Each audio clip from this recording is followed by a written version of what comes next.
Welcome to Tech Talk with WSU Tech, where we dive into all things WSU Tech and highlight the voices within our college community. I'm Dr. Sheree Utash, and today we have the honor of chatting with Eric Poe.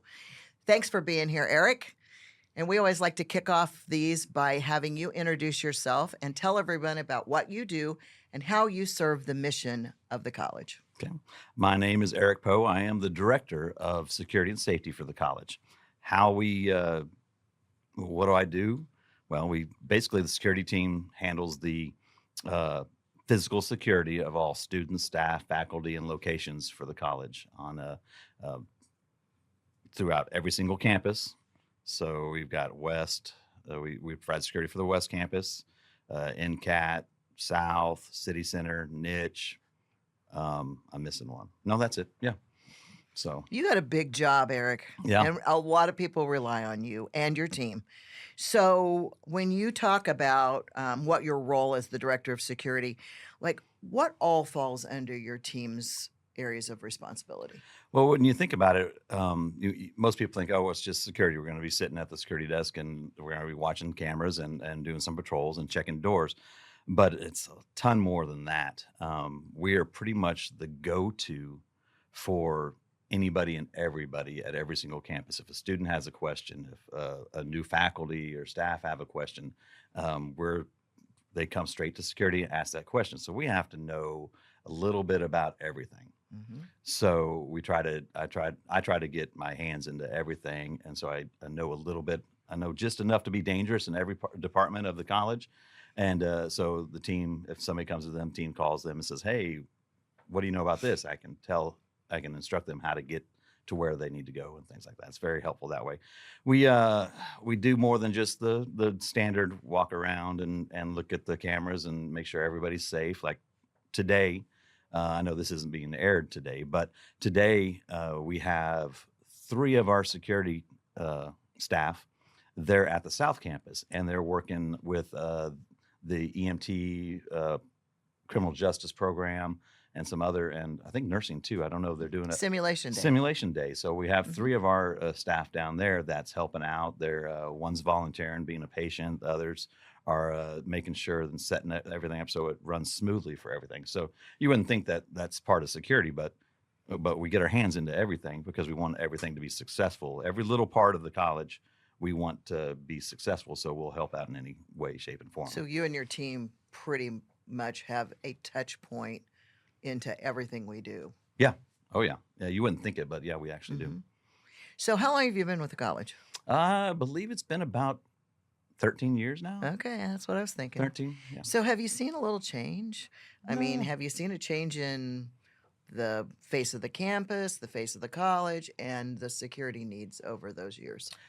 Well, yeah, we've changed. Like we were just talking about earlier, that a few years ago we did your little tour and celebrated our growth and everything, and it was like 97% in 10 years. Well, that's everything has grown 97%, not just enrollment, not just staff, not just the places that we go, the footprint that we have. It's all grown that much.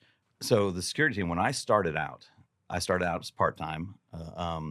I retired from the police department, from Wichita Police Department, and so I started part-time, and then my role grew, and next thing you know, I'm director. When we started out, when I first took this role as the head of the security department, I think we had 3 full-timers, and that was including me, and now we have 7 full-timers, and the part-time staff is somewhere between 20 and 25. All of our members are either commissioned law enforcement officer, formerly commissioned, retired, military, police, security forces, things like that. They all have an immense background in safety and security and law enforcement. So we don't just pick anybody. I mean, we're trying to fill some part-time roles right now, and I get lots of applications, but none of them fit our criteria that we need, because we want the best that we can provide, so provide security for every college, every campus. Technology wise, things that we've grown, oh my goodness. So back then we had a few cameras everywhere. We did a lot of foot patrol. Now when I sat down here, I took out a couple phones and put down my radio and all that stuff. And on my phone, if I pick up my phone and say a situation happens that is concerning and we need to maybe lock down the campus, I can do that on my phone. I can remote in and push a couple buttons on my phone and be able to lock down the campus and help everybody stay safe. 10 years ago, that was a it was us running around with keys and locking doors and pulling things, and just the few of us and things like that. So we've just the technology alone and the ability that you guys in leadership and everybody's given us, because nothing's cheap. And you've given us the ability to grow and provide the safest place we possibly can for all our students, staff, and faculty. So safety and security are such a huge concern to me. You know that. Oh, yeah. We've worked together a long time. You know that's Yep. true.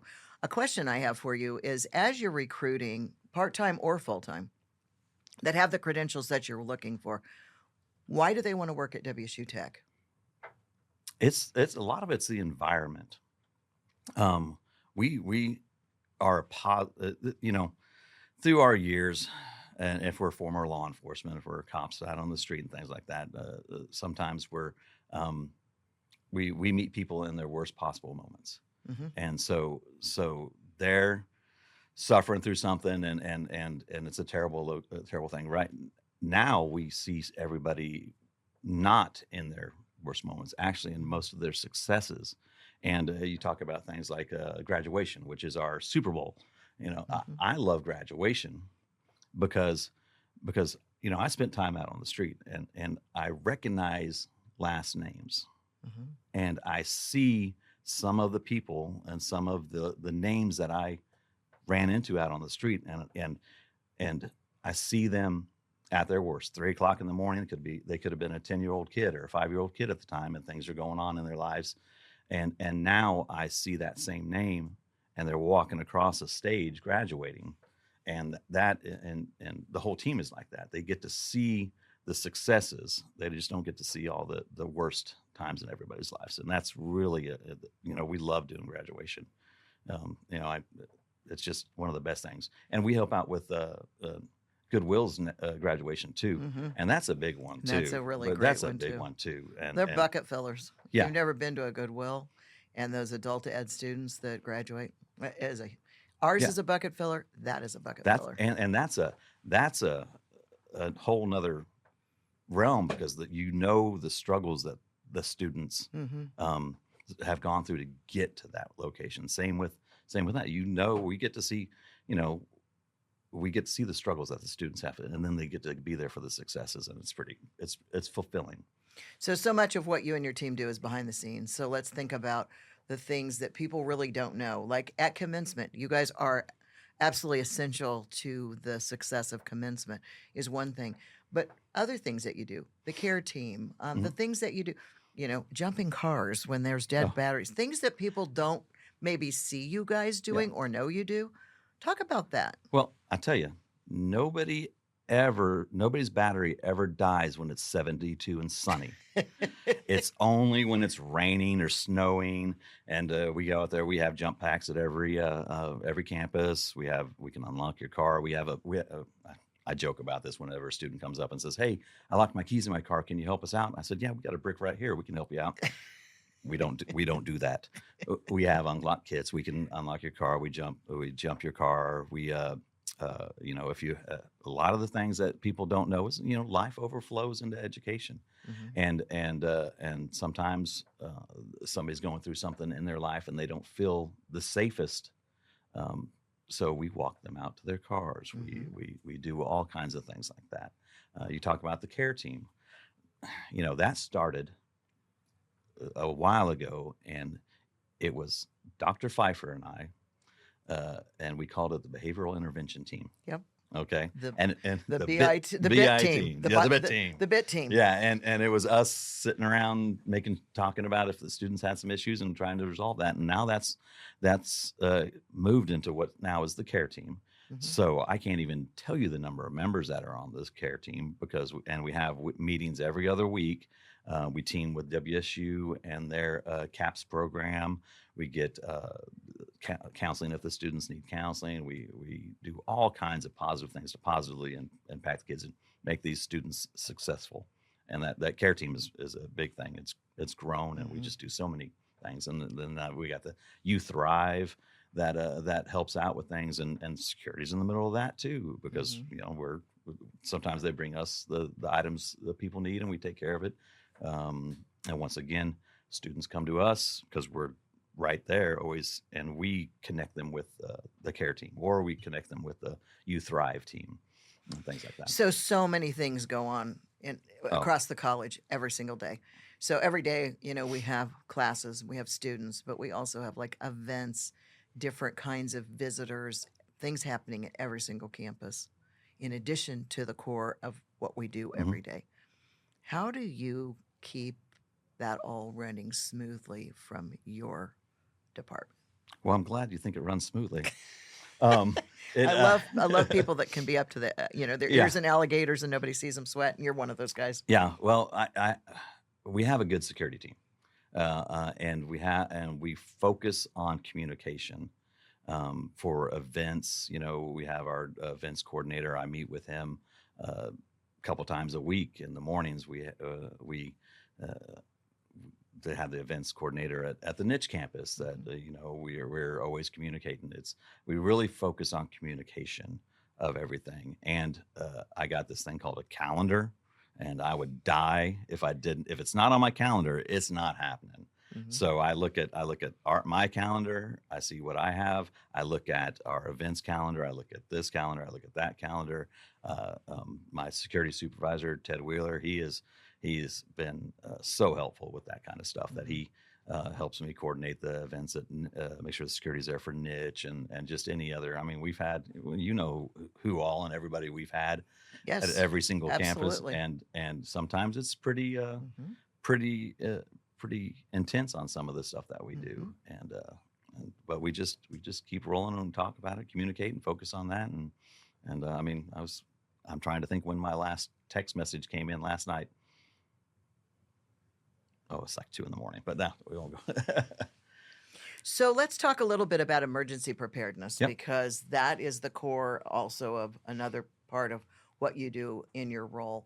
And let's talk about, what does that look like for WSU Tech? What do you want our employees to know about emergency preparedness? And what's the message that you want to send to them about that? They may not see it all, like the things behind the scenes. They may not see all the preparedness that we do.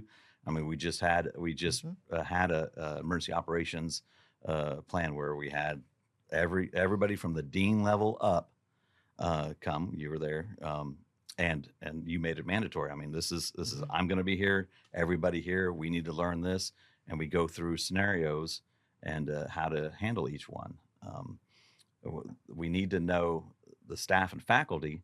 I have a SharePoint. I have a site that they can go to, and they can watch videos. They can read emergency action plans for each campus on how to handle just about any situation. We have fire drills. We have tornado drills.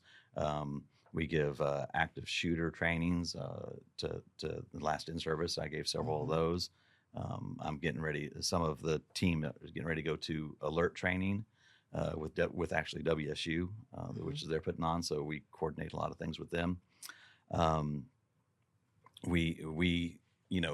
coming to the end of the semester. In between semesters, everything's, it's in between the semester, it's the slow time. No, that's that's when we are just, let's get some training. That's the first aid training, CPR training. We're going to focus on some rescue chair training in between this semester and things like that. So we are, in between semesters, every time to relax. No, that's our busiest time with the training, getting caught up on as much training as we possibly can. So as leaders, relationships matter.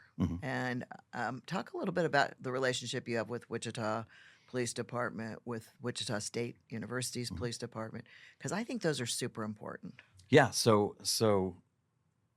one of my old partners on one of my specialty teams, he's a deputy chief. He's one of the deputy chiefs now.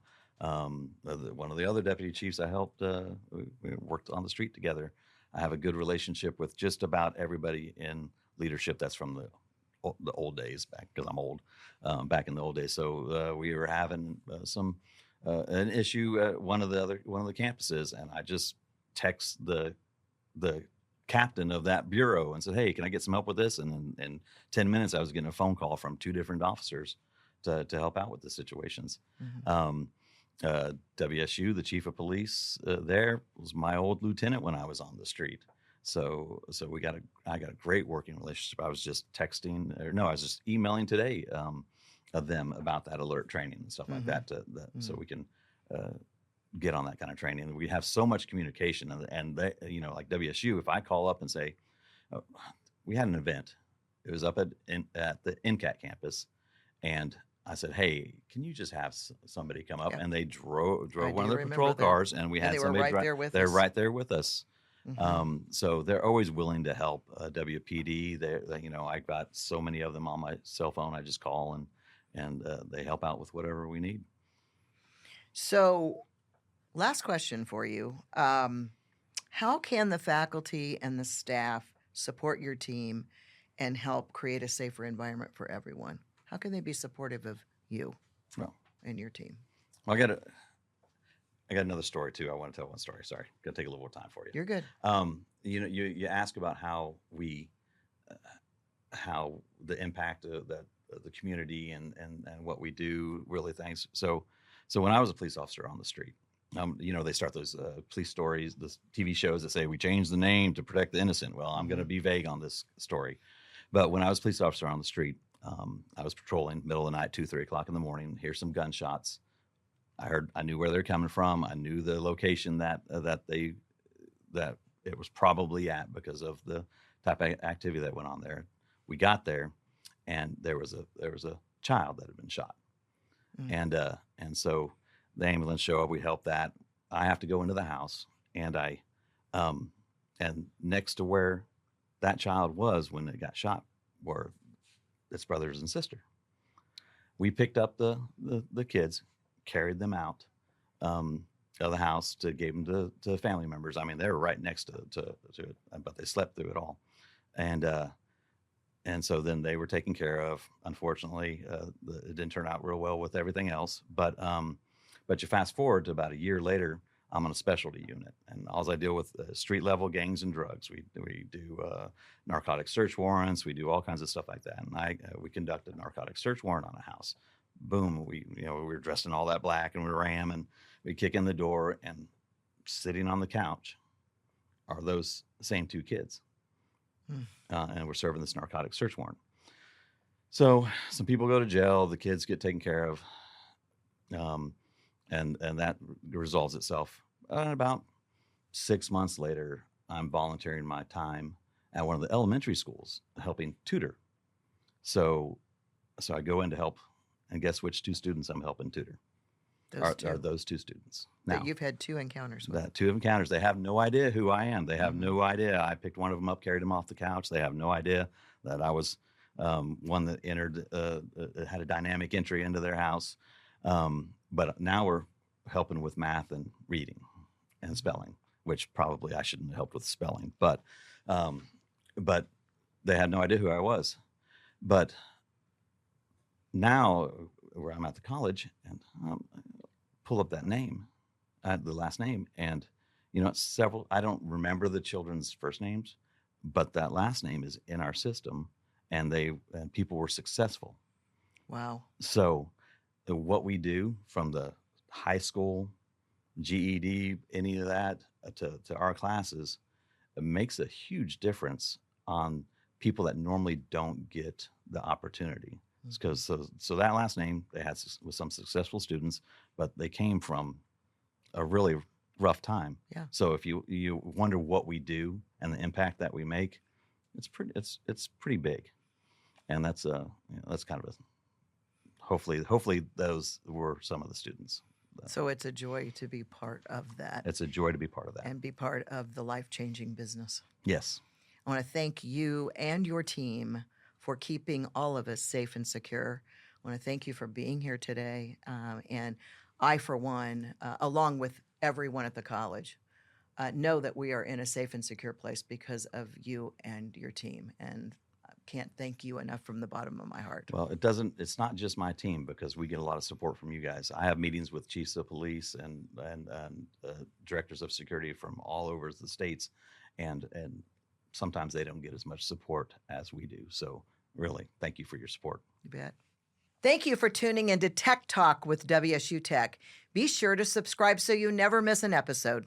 Until next time, stay connected and keep exploring the incredible work happening here at WSU Tech.